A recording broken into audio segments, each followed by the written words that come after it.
Wonder why we can't have nice things in Canada anymore, like healthcare, like nutritious food, like homes? It's because we're making less stuff and spending more buying it, and borrowing and printing money to pay the difference. That bids up costs and leaves us with rising debt and interest rates. Everything is broken, and the country is broke. It's the worst. No, really, it's the worst. Under Trudeau, Canada has had the worst growth in income per person, or GDP per capita, of any prime minister since the 1930s. Canada's housing inflation has been the worst in the G7 since he took office, and doubled rent and mortgage costs. The OECD has calculated Canada's economic growth will be the worst of nearly 40 advanced countries this decade, and, you guessed it, the worst for the next 3 decades, meaning if you are a young person today, your wages and living standards will fall further and further behind youth in other advanced countries. Canada has had the worst growth in real income per person in the G7 since 2015, down 2%, while our closest neighbor is up 8%. It wasn't like this before. Look back. Our GDP per person used to grow at almost exactly the same rate as the US. And then, this. What happened? He happened. Even liberal economists like Trevor Tombe are noticing. Quote, Ontario, for example, has a per-person level of economic output that is similar to Alabama. The Maritimes are below Mississippi, and Quebec and Manitoba lag behind West Virginia. Only Alberta exceeds the U.S. average of $76,000. No wonder Alberta has cut taxes and red tape and embraced free enterprise. In fact, the economy of one U.S. state, Texas, is now bigger than the economies of all Canada's provinces and territories combined. That's right, with 10 million fewer people, Texas has a bigger economy than all of Canada. Incidentally, Canadian companies have been leaving us for the Lone Star State. It's not because we're not working as hard. It's just that we're not producing as much. Productivity is output per hour worked. Canadians worked a total of 34.6 billion hours in 2023 to generate a GDP of $1.8 trillion US. That works out to about $53 an hour US. That's compared to $78 per hour in the US. That means they produce nearly 50% more economic value per hour than we do, which means they can make more in less time. According to an RBC report, the productivity gap with the US now stands at about $20,000 per person a year. So why are we producing less? We're just as smart, we have more resources and land per capita, and we have the best workers in the world. The problem is, they don't get the same tools and technologies to make things. Economists give tools and technology a name: capital. Capital is nothing new. Since our primal ancestors built huts, wheels, or bows and arrows, we had capital. Adam Smith's Wealth of Nations explained that in a tribe of hunters or shepherds, a particular person makes bows and arrows, for example, with more readiness and dexterity than any other. He frequently exchanges them for cattle or for venison, and gets more cattle and venison than if he himself went to the field to catch them. The hunter is the laborer. The bow and arrow is capital, like the carpenter, the hammer, the painter, the brush, the pianist, the piano, the fisherman, the boat. Ugly socialist ideologies like fascism and communism try to turn labor against capital, worker against business owner. But labor and capital need each other. Often the laborer owns the capital, like the fisherman who owns his boat.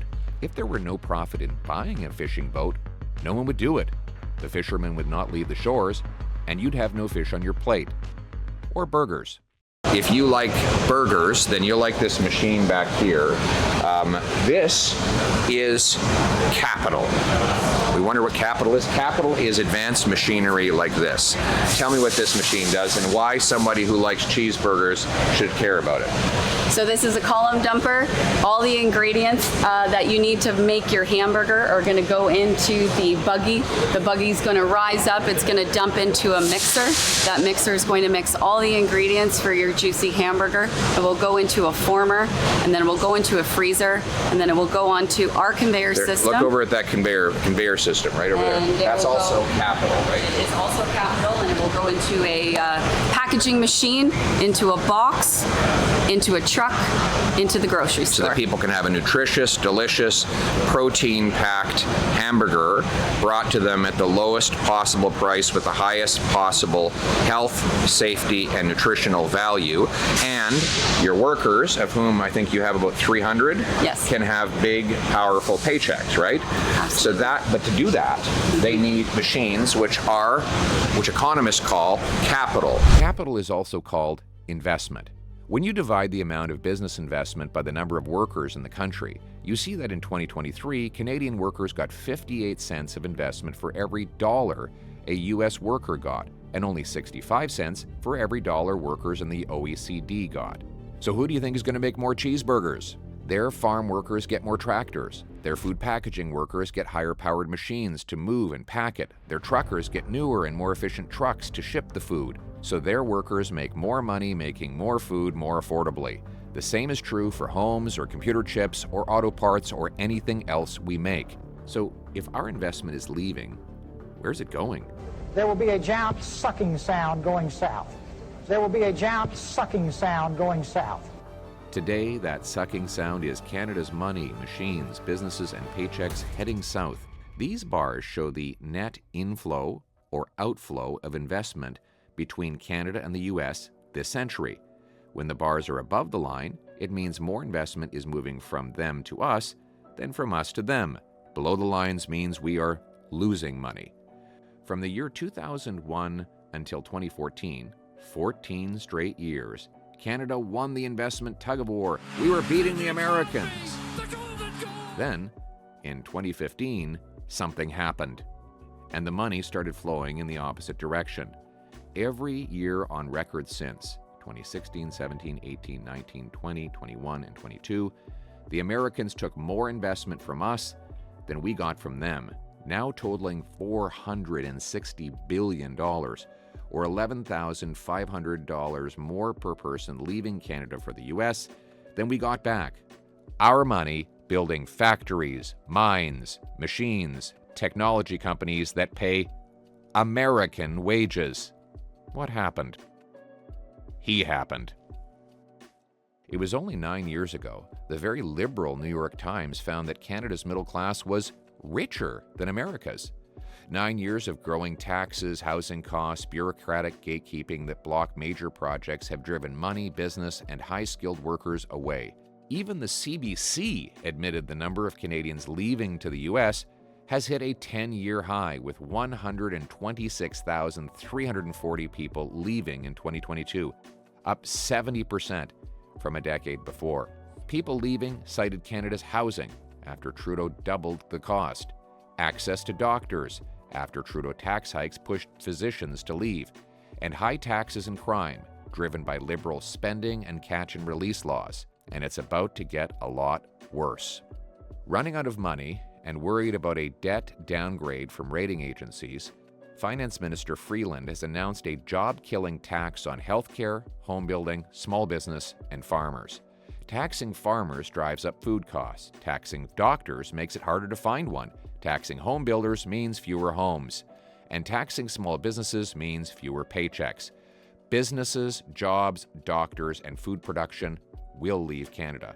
A capital gain is the difference between what an investor paid to buy and later what he got to sell his investment. Right now, investors are taxed on 50% of their gains. After this latest tax hike, they will be taxed on 66% of it.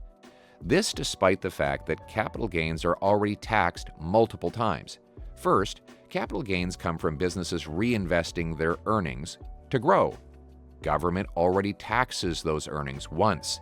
Then, much of the gain on an investment is eaten up by inflation.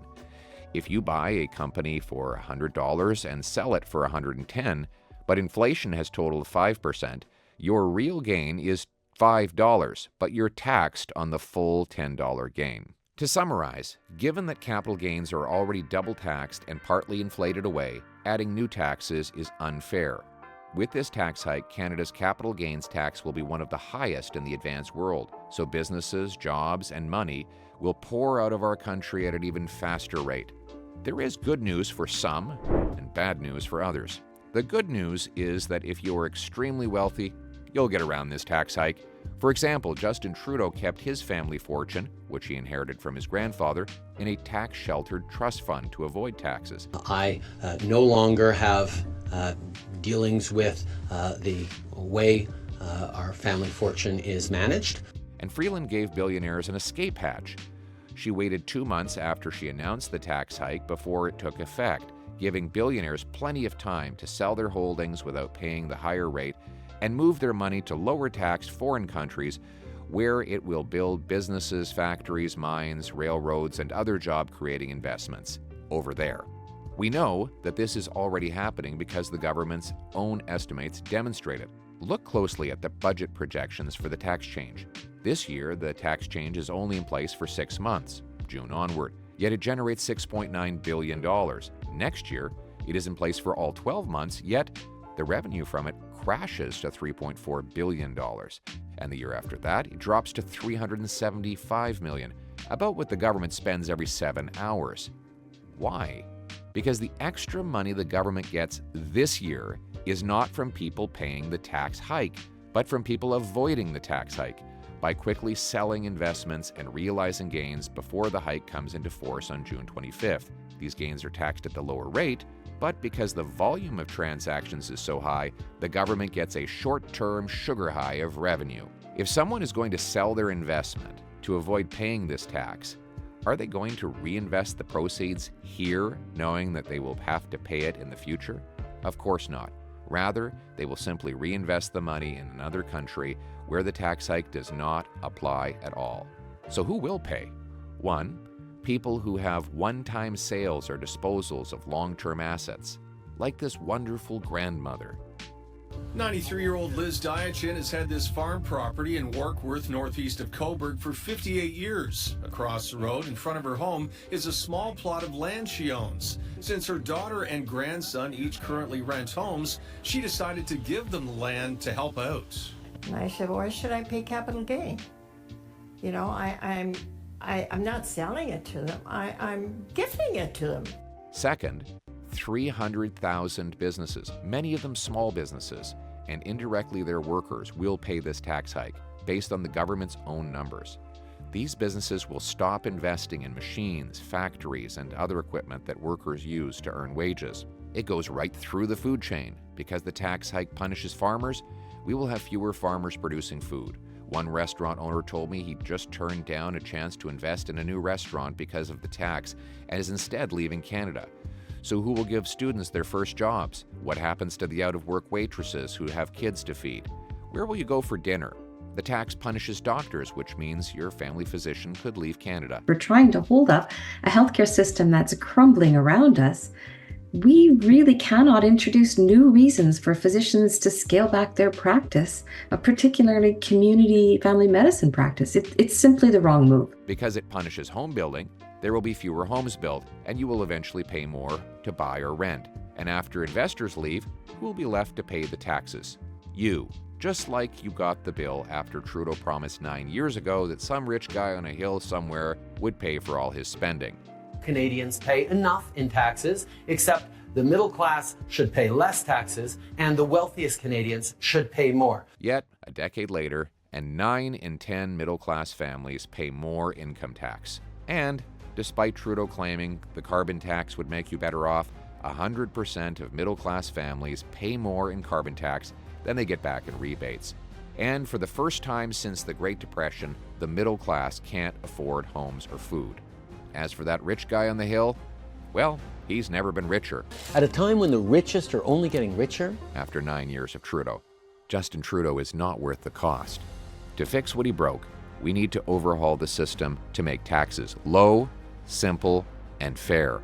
That's why within 60 days of becoming Prime Minister, I will name a tax reform task force of entrepreneurs, investors, farmers, and workers, but no lobbyists, to design a bring-it-home tax cut that will, 1, bring home production and paychecks with lower taxes on work, hiring, and making stuff.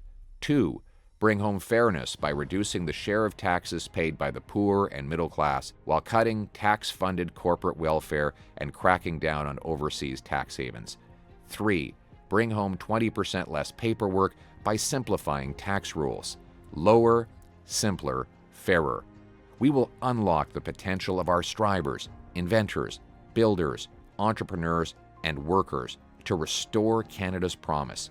Those who go sleepless nights mortgaging their homes, wondering how they'll pay employees, will have their eventual success rewarded and not vilified. Instead of turning workers against business owners, we'll turn workers into business owners. We'll axe the tax, build the homes, fix the budget, and stop the crime. We will be a country where hard work earns powerful paychecks and pensions that buy affordable food, gas, and homes in safe neighborhoods. Now, let's bring it home.